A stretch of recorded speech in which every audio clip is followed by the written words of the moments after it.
মুসলমানের ছেলেরা ও নবীর উম্মত উম্মতিরা ইকরামা যে আল্লাহ নবীর দরবারে এসে উপস্থিত হয়েছে সঙ্গে সঙ্গে দেরি না করে আল্লাহর হাবিব সাল্লাল্লাহু আলাইহি ওয়াসাল্লাম সঙ্গে সঙ্গে ইকরামাকে নিজে বুকে আঁকড়ে ধরে নিয়েছে আর জড়িয়ে ধরে নিয়ে বলতে লেগেছে আই ইকরামা শোনো শোনো আমি রাসূলুল্লাহ জানিয়ে দিলাম তুমি আমার কাছে নিরাপদ ওমরকে ভয় করতে হবে না আবু বকরকে ভয় করবে না উসমানকে ভয় করবে না আলীকে ভয় করবে না কাউকে ভয় করার দরকার নাই আমি রাসূলুল্লাহ তোমার জন্য আমি আল্লাহর দরবারে দোয়া চাইছি আল্লাহ পাক তোমাকে ক্ষমা করে দেবেন আমি রাসূলুল্লাহ তোমাকে ক্ষমা করে দিয়েছি আমি যেমন ক্ষমা করে দিয়েছি আমার আল্লাহ পাকও তোমাকে ক্ষমা করে দিয়েছে ইকরামা আল্লাহ নবীর হাতে হাত দিয়ে ইকরামাও কলেমা পড়ে মুসলমান হয়ে গিয়েছিল মুসলমানের ছেলেরা ও নবীর উম্মত উম্মতিরা ওই ইকরামা আল্লাহ নবী সাল্লাল্লাহু আলাইহি ওয়াসাল্লাম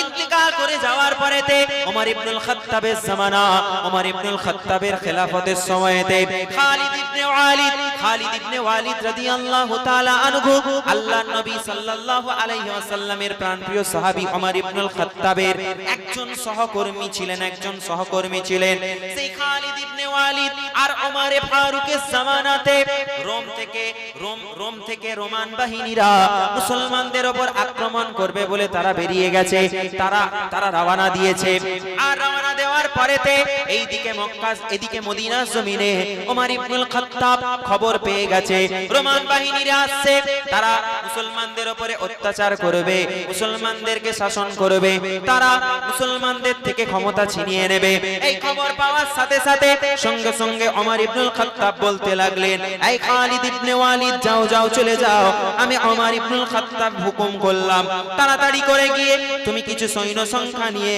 সেই রোমান বাহিনীর বিরুদ্ধে তুমি জিহাদ করো তুমি যুদ্ধ করো নবীর উম্মত উম্মতিরা ওমর ফারুকের নির্দেশে খালিদ ইবনে ওয়ালিদ রাদিয়াল্লাহু তাআলা আনহু তিনি মদিনা থেকে 30 থেকে 33 হাজার সৈন্য সংখ্যা নিয়ে বেরিয়ে পড়লেন কত 33,000 কত আমার আমল আমার ইবাদত আই লাভ মুহাম্মদ আমার আমল আমার ইবাদত আই লাভ মুহাম্মদ দিতে হয় দেব এ জান আমার দিতে হয় দেব এ জান আমার ভালোবাসাই নবী মুস্তাফা জোরে বলেন না সুবহানাল্লাহ আরেকটু জোরে বলেন সুবহানাল্লাহ দিতে হয় দেব এ জান আমার দিতে হয় দেব এ জান আমার ভালোবাসাই নবী মুস্তাফা আমার জীবনে শুধুই চাহাত আমার জীবনে শুধুই চাহাত আই লাভ মুহাম্মদ আমার আমল আমার ইবাদত আই লাভ মুহাম্মদ বন্দুক কামানের রাখি না দিলে ভয় বন্দুক কামানের রাখি না দিলে ভয় এ প্রেম করতে চাই আমি বিশ্ব জয় বন্দুক কামানের রাখি না দিলে ভয় এ প্রেম করতে চাই আমি বিশ্ব জয় এ হলো রবের আলো মন সগত আই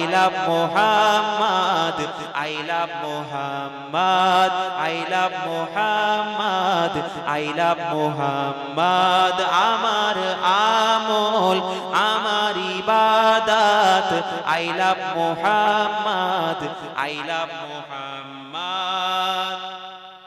নাম কি এই গো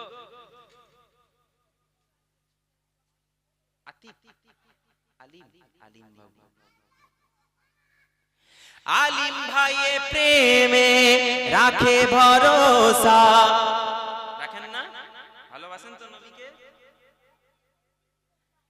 মুকারিমে প্রেমে রাখে ভরসা, এতেই মিটবে তার মনের সব আশা।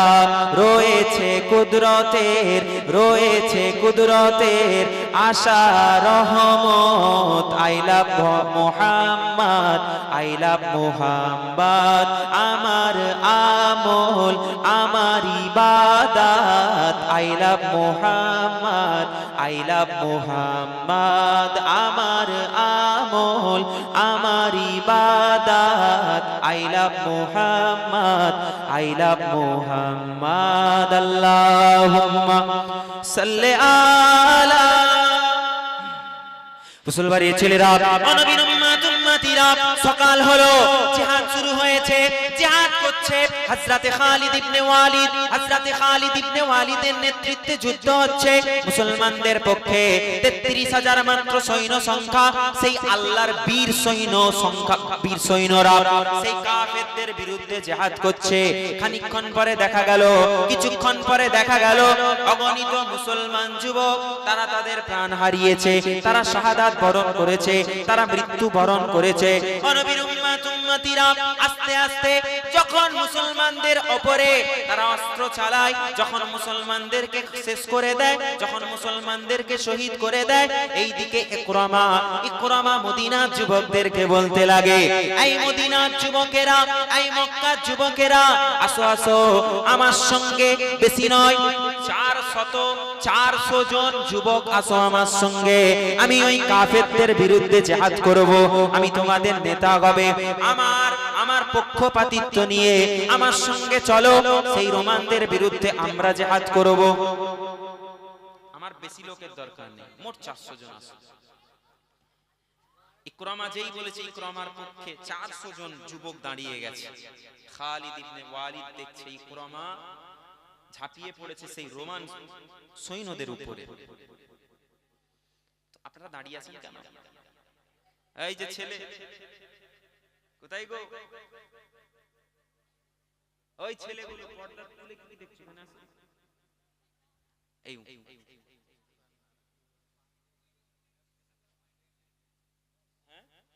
কি লাইনে পেচ্ছাপ করে পানি নাইনি, পুরুষ নিয়েছে তো মাটি।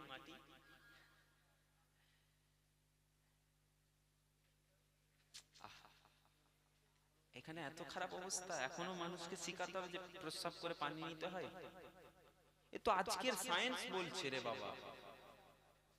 তুমি ইসলাম মানোনি, ভালো লাগেনি, ঠিক আছে, তুমি দূরে থাকো, কিন্তু তুমি যেই ফোন ব্যবহার করছো, এই ফোনে একটু গুগলে গিয়ে একটু ভয়েস সার্চ করে দেখো, শুধু ওই যে কিছু লোক হাসি ঠাট্টা করে না যে মুসলমানদের মুসলমানি হয়, বলে কি বলে না, খাতনা হয়, বলে না, এখন করে সবার দিতে হচ্ছে। কেন বলেন তো? ইনফেকশন হয়ে যাচ্ছে, এই জন্য সব সকলের মুসলমানি দিতে হচ্ছে।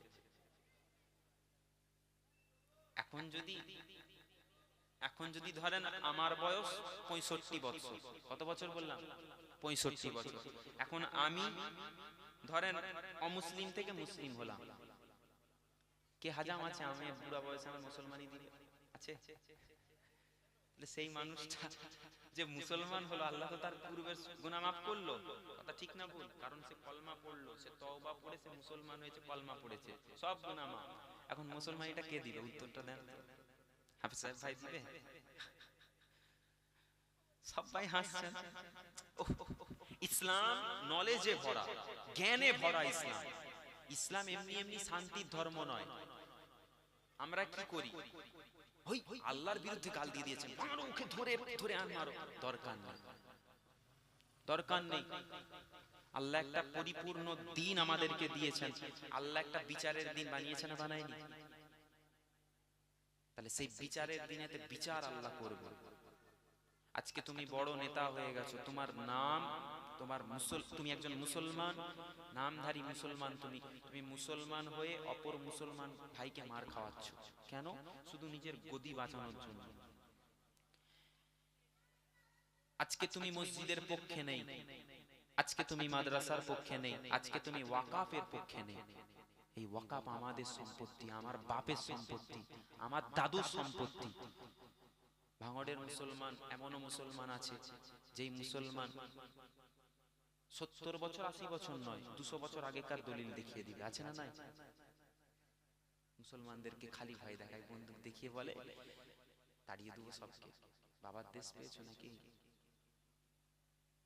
আমি একটা ভিডিও দেখছিলাম ফোনে, একজন খুব বুদ্ধিমান মানুষ, আমাদের বাঙালি, আমার নামটা ঠিক মনে নেই, বলছে এই গরুর গোশত খাওয়া নিয়ে একটা স্টেটমেন্ট দিয়েছে। দেখবেন এই ব্রিগেডে একটা হিন্দু ভাইদের একটা হলো না সমাবেশ, গীতা পাঠ করলো সকলে ব্রিগেডে বসে বসে। আচ্ছা বলেন তো, খারাপ করেছে না ভালো করেছে? ভালো করেছে। আপনাদের কারো কষ্ট হয়েছে এতে? না, আমারও কষ্ট হয়নি, আমি খুশি। আপনারা গীতা পাঠ করেন, নিজের ধর্মকে যখন পড়বেন তখন অন্যের ধর্মকে আপনি রেসপেক্ট করতে শিখবেন। আপনার ধর্ম কখনো অন্য মানুষকে খুন করতে শেখায় না, আপনার ধর্ম মানুষের রক্তপাত করতে শেখায় না, আপনার ধর্ম কোনোদিনও মানুষকে কষ্ট দিতে বলবে না। আপনার ধর্ম, আপনি বলছেন আমার ধর্মটা হলো শ্রেষ্ঠ, আপনার ধর্ম যদি সত্যি সুন্দর এবং শ্রেষ্ঠ হয়, আপনার ধর্ম এটা বলবে না মেয়েদেরকে ধর্ষণ করতে শেখাবে না, রক্তপাত করতে শেখাবে না, মানুষকে কষ্ট দিতে শেখাবে না, মানুষের হক মেরে খেতে শেখাবে না। ভালো হয়েছে ব্রিগেডে সমাবেশ হয়েছে, একটা মুসলমান ভাই প্যাটিস বিক্রি করছে, তাকে ধরে মার, দেখেছেন আপনারা? তাকে ধরে মেরেছে। আচ্ছা বলেন তো, প্যাটিস ওয়ালার দোষ আছে? দোষ আছে? বেচারা গরিব মানুষ প্যাটিস বিক্রি করেছে। আচ্ছা এই হেসে বাবু জিজ্ঞাসা করলো, কি গো তোমার নাম কি? এখন আমাদের জলসায় হিন্দু ভাই দোকান দিয়েছে না দেয়? যদি দেয় আপনি যদি জানতে পারেন তার নাম একজন হিন্দু ভাইয়ের নামে নাম, আপনি গিয়ে তাকে মারধর করবেন? কি দরকার? আমার তো এখানে আমার ইসলাম নিয়ে আলোচনা হবে, কোরআন সুন্নাহ নিয়ে আলোচনা হবে, তাহলে আমিও পারি যে ওই লোকটাকে আমি এখান থেকে তুলে সরিয়ে দিব, কিন্তু আমি করব না, কারণ আমার নবী এটা শিক্ষা দেন না, আমার ধর্ম এটা আমাকে শেখায় না যে অন্য মানুষকে কষ্ট দাও। সে তার ব্যবসা করে খাচ্ছে, বিজনেস করে খাচ্ছে, তাকে খেতে দাও, দুটো টাকা মানুষটা ইনকাম করবে, সেও তার মনটাও খুশি হলে আল্লাহও খুশি হবে। কথা বলেন ঠিক কি না? আমার সম্মানিত দিনী ভাইরা এবং বাবাজিরা, যাক এই সব ফিতনা, সব ফিতনা, মসজিদ আল্লাহর ঘর হবে ওটাকে নিয়েও পলিটিক্স, রাজনীতি, ওটাকে নিয়েও পলিটিক্স, ওখানে নামাজ হবে, আল্লাহর ইবাদত হবে, ওটাকে নিয়েও রাজনীতি। কেন? যদি দুনিয়াতে যদি প্রতি মহল্লায় মহল্লায় একটা করে মসজিদ হয়, অসুবিধা আছে কি? কি অসুবিধা আমি তো বুঝতে পারিনি। ওখানে তো গিয়ে আমরা 5 ওয়াক্তের নামাজ পড়ি রে বাবা, আল্লাহকে সিজদা করি, এটা আমার কোরআন আমাকে শিখিয়েছে, আল্লাহ হলেন মহান, আমরা রবের শুকরিয়া আদায় করি, আলহামদুলিল্লাহি রাব্বিল আলামিন। আমরা রবের কাছে দোয়া চাই নিজের রিজিক বৃদ্ধির জন্য, নিজের সুস্থতার জন্য, নিজের বাপ মা চলে গেছে তাদের আখিরাতটা যাতে ভালো হয় সেই জন্য। এই সব নিয়েও মানুষের সমস্যা, এসব কিছু ছিল না। এটা কখনো কোনো মানুষের কাজ হতে পারে না, অন্য মানুষকে কষ্ট দেওয়া। এই ছেলে তুমি দাঁড়িয়ে আছো কেন? বসো বসো, দাঁড়িয়ে থাকো। মুসলমানের ছেলেরা, ও নবীর উম্মত উম্মতিরা, আকা মাওলা রাসূলুল্লাহ সাল্লাল্লাহু আলাইহি ওয়াসাল্লামের প্রাণ প্রিয় সাহাবী ওমর ইবনুল খাত্তাবের নেতৃত্বে খালিদ ইবনে ওয়ালিদ আর ইকরামা, আবু জেহেলের পুত্র ইকরামা, সেই ইকরামা 400 জন যুবক মদিনা মক্কার যুবককে নিয়ে ময়দানে নেমে গেছে, সেই রোমান সাম্রাজ্যের বিরুদ্ধে, রোমান সৈন্যদের বিরুদ্ধে জিহাদ করছে, যুদ্ধ করছে। কিছুক্ষণ পরেতে দেখা যায় রোমান সৈন্যদের গর্দানকে সে আলাদা করছে, হত্যা করছে, তাদেরকে জাহান্নামে পাঠিয়ে দিচ্ছে। কাফেরদের বিরুদ্ধে জিহাদ করতে করতে করতে করতে এক সময়তে ইকরামা যুদ্ধের ময়দানে লুটিয়ে পড়ে, যুদ্ধের ময়দানে ক্ষতবিক্ষত হয়ে পড়ে যায়। ওই সময়তে খালিদ ইবনে ওয়ালিদ ছুটে দৌড়ে চলে আসে ইকরামার কাছে। ইকরামার কাছে যেই খালিদ ইবনে ওয়ালিদ উপস্থিত হয়ে যায়, সঙ্গে সঙ্গে ইকরামা বলতে লাগে, ও আমার ভাই খালিদ ইবনে ওয়ালিদ, যাও যাও ওমর ইবনুল খাত্তাবকে বলে দিবে যাও। ওমর ইবনুল খাত্তাব মনে করে আমি ইকরামা হয়তো মৃত্যুর ভয়ে আল্লাহর নবীর হাতে হাত দিয়ে কলেমা পড়ে মুসলমান হয়েছি, কিন্তু সত্যটা এটা নয়, আমি ইকরামা ভয়ে ইসলাম গ্রহণ করিনি। ইসলাম কোন সাহাবী ভয়ে গ্রহণ করেন? কোন সাহাবী যে আমার জানের ভাই আমাকে মেরে ফেলবে, বরঞ্চ এমন ইতিহাস আমরা পড়েছি যে ইসলামকে মিটানোর জন্য কাফেররা তারা তলোয়ার তুলেছে। আঘাত যখন আঘাত সাহাবীরা খেয়েছে, তারপরেই নবীর থেকে হুকুম পেয়েছে যে তোমরা আঘাত খেয়েছো, এখন তোমরা আল্লাহর জন্য, আল্লাহর হুকুম হয়ে গেছে, এবার জিহাদ করো। যতক্ষণ না আল্লাহর তরফ থেকে পয়গাম এসেছে। জিনেদের আল্লাহ জিনকে আমাদের আগে বানিয়েছে। কেন জিনের পর আল্লাহ ইনসান বানানো বলেন তো? ঠিক এই একই কারণ। ফেরেশতারা আল্লাহকে বলছে, আল্লাহ আপনি জিনেদেরকে বানিয়েছেন, আবার ইনসান বানাবেন বলছেন। এখন জিনেদের মতোই ইনসানরাও দেখবেন ভাই ভাই মারপিট করবে। করছি না করিনি আমরা? তো ওই খসলতটা আমাদেরকে দূর করতে হবে। একজন ভুল করেছে, মাফ করে দেওয়ার, এটাই হলো ইসলামের সৌন্দর্য। মাফ। ইকরামার উদাহরণ দিচ্ছি কেন? কারণ আল্লাহ নবী যে কষ্ট দিয়েছে নবীকে, সে নবীর দরবারে যেই এসেছে কোনো কথা নয়, নবী বুকে আঁকড়ে জড়িয়ে ধরে নিয়েছে। জোরে বলো। তাহলে এটা থেকে আমাদেরকে শিখতে হবে, নবীর নীতি আদর্শকে ধরে রাখার নামই হলো নবীকে ভালোবাসা। এ জান যখন নবীর জন্য জিহাদ করতে হবে, আল্লাহর জন্য জিহাদ করতে হবে, ইসলামের জন্য জিহাদ করতে হবে, জীবন দিতে পারবো। যে মানুষটা জীবন দিবে, হ্যাঁ জানবেন ওই মানুষটাই হলো প্রকৃত ইসলাম প্রেমী, প্রকৃত আল্লাহ রসুল প্রেমী একজন মানুষ। আমি যুবক, আমি মাওলানা সাহেব, আমাকে আপনি এনেছেন, এনে বলছেন হুজুর আপনাকে তো 15,000 টাকা 20,000 টাকা দিব, আপনি একটু নবীর প্রেম শিখিয়ে দেন। ওটা আমি পারবো না, ওটা আমি পারবো না। আমাকে আপনি 15,000 টাকা দিয়ে বলবেন হুজুর একটু নবীর প্রেম শিখিয়ে দেন। আমি ঠিক ভালোবাসতে পারলাম না, আল্লাহ নবী দ্বীনের খিদমত করেছেন, আর আমি এসে যদি বলি ভাই আমি এসেছি আমাকে দিতে হবে 15,000, তাহলে আমার প্রেম শিখানোটা বৃথা হয়ে গেল। দেখেন কেউ যদি কষ্ট করে মেহনত করে ওয়াজ চেঁচামেচি করে একদম কষ্ট করে ওয়াজ করে গিয়ে কেউ যদি বলে ভাই আমাকে এটা দিতে হবে, সেটা তার পারিশ্রমিক, সে চাইছে আপনি দিয়ে দিবেন। আমি আমার তরফ থেকে, আমি আমার দিক থেকে আমি স্টেটমেন্ট দিলাম। মানুষের মত অন্য অন্য হতে পারে না, হাফেজ সাহেব ভাইয়ের মত আলাদা হতে পারে, আমার মত এক হতে পারে, মিলবে না। এতে হাতের 5টা আঙুল কখনো সমান হবে না। আমার নেই, আপনাদের আছে নাকি কারো? মুসলমানের ছেলেরা, নবীর উম্মত উম্মতিরা, ইকরামা বলতে লাগে, এই খালিদ ইবনে ওয়ালিদ যাও যাও বলে দাও ওমরে ফারুককে বলে দাও, ওমরকে গিয়ে বলে দাও আমি ভয়ের জন্য ইসলাম কবুল করিনি, আমি তো ইসলামের প্রেমে পড়ে গিয়েছি, আমি তো নবীর সূরাত মুবারক দেখে, নূরানি চেহারা মুবারক দেখে নবীর প্রেমে পড়ে কলেমা পড়ে ইসলাম কবুল করেছি। যাও যাও খালিদ ইবনে ওয়ালিদকে বলে যাও চলে যাও মদিনার জমিনে ওমর ইবনুল খাত্তাবকে বলে দাও ইকরামা ভয়ের জন্য ইসলাম কবুল করেনি, সে প্রকৃত ইসলামকে ভালোবেসে ইসলামের ছায়া তলে এসেছে, সেই ইসলামের জন্য আজকে জিহাদ করতে করতে জীবন দিয়ে দিয়েছে। ও নবীর উম্মত উম্মতিরা, আমরা মুসলমান, আমরা ঈমানদার, আমরা কলেমা পড়েছি, আমরা দ্বীন মেনেছি, আমরা আল্লাহ মেনেছি, আমরা নবীকে স্বীকার করেছি, আমরা লা ইলাহা ইল্লাল্লাহতে ঈমান এনেছি, আমরা মুহাম্মাদুর রাসূলুল্লাহতে ঈমান এনেছি। এখন যদি ঈমান আনার পরেতে আমরা যদি আবার ইসলামের বিরুদ্ধে কোনো কাজ করি, তাহলে আমাদের ঈমান থাকবে?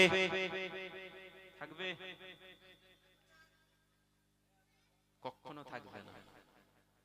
এই ছেলেগুলো এত বদমাইশ। হ্যাঁ এই তোমরা এত বদমাশি করছো কেন? বসো না তোমরা। আর এ পাশ থেকে খালি উকি মারছে ছেলেগুলো, এসে বুঝবে কোথায় না রে বাবা জলসা হচ্ছে আজকে, হ্যাঁ গ্রামের জলসা, আমি তো এসে আমি পেরেশান। কি বলেন কবে শেষ এরকম মজলিস দেখেছিলাম খালি খালি, আমার মনে নেই। কদিন আগে তো এলো, কোথায় গো? পদ্মপুকুর, ওখানে তো দেখলাম যে খালি খালি মানুষ নেই। ছিল তো, আপনি থাকেননি? তার আগেরটাই ছিল ওই ইয়েতে, কোথায়? বৈরামপুর বাজারে। বৈরামপুর এত খালি ছিল না।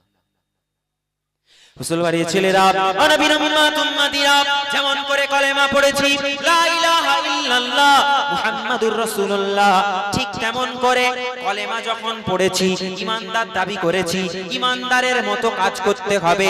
আমানতু বিল্লাহ, আল্লাহর প্রতি ঈমান বানানো কেমন করে না অন্তর থেকে ইল্লা বিহুজুরিল কলব কেমন করে আল্লাহ নামাজ পড়তে বলেছে আল্লাহ পাক বলেছে বান্দা সালাত কায়েম করো সালাত কায়েম করব কেমন করে সেটাও করতে হবে অন্তর থেকে বান্দা যখন আল্লাহর দরবারে দোয়া চাইবে বান্দা যখন মৃত্যুর কথা স্মরণ হয়ে যাবে চোখের পানি ফেলে আল্লাহর দরবারে অন্তর থেকে তোমাকে দোয়া চাইতে হবে নবীর উম্মত উম্মতিরা ও মুসলমানের ছেলেরা আমরা মুসলমান আমরা ঈমানদার আমরা আল্লাহকে ভালোবাসি আমরা নবীকে মুহাব্বত করি এই মুহাব্বত শুধু জবানের মধ্যে সীমাবদ্ধ থাকলে হবে না মুহাব্বত করতে গেলে নবী যেই কাজগুলো করে গেছেন নবী যেই নীতি আদর্শগুলো রেখে গেছেন শিক্ষা দিয়ে গেছেন সেই নীতি আদর্শগুলোকে আমাদেরকে মজবুত করে ধরতে হবে একটা মানুষ দুনিয়ার জমিনে একটা মানুষ ইন্তেকাল করে চলে যাওয়ার আগেতে ওই মানুষটা শাহাদাত পড়ছে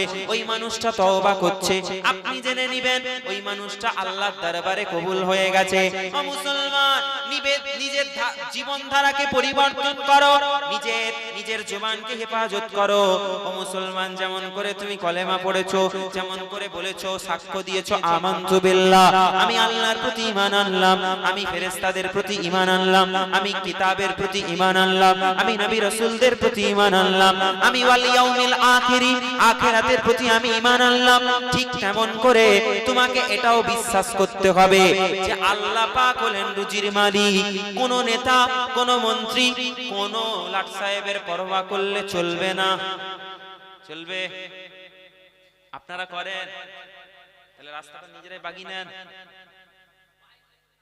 পারবেন না এই তো বললেন করি এই তো বললেন যে হ্যাঁ আল্লাহ তাহলে বান্দার উপর কেন নির্ভরশীল হবেন